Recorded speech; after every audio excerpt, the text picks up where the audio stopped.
Olá, prof! Se você é novo no canal, seja bem-vindo. Eu sou a professora Magda e estou sempre por aqui compartilhando com vocês ideias, atividades, jogos, tudo de forma lúdica e fácil para aprimorar nossas aulas. No vídeo de hoje eu vou te indicar um recurso muito fácil de fazer, que você só vai precisar de um ventilador velho para trabalhar com as vogais. Te interessou? Então vamos para o vídeo!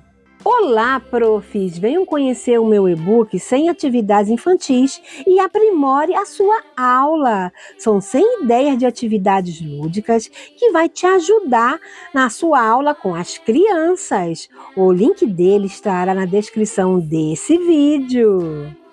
Materiais: um ventilador velho sem fio, EVA da cor que você quiser e imagens que se iniciam com as vogais. Como fazer o ventilador das vogais? Pegue o ventilador e corte o fio. Faça um círculo de EVA do tamanho da hélice do ventilador. Divida o círculo em 7 partes com uma caneta permanente. Em cada parte, coloque uma vogal. Nas 2 partes que sobrar, coloque passe a vez e ir novamente. Coloque as imagens que iniciam com as vogais no quadro ou na parede. Faça uma seta e coloque acima da hélice. Como é a atividade?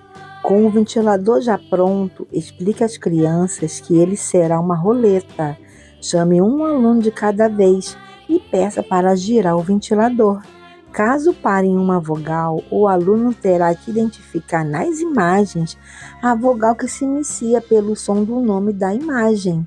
Esse recurso é muito divertido, pois as crianças vão amar girar o ventilador e identificar qual imagem pertence à vogal que saiu.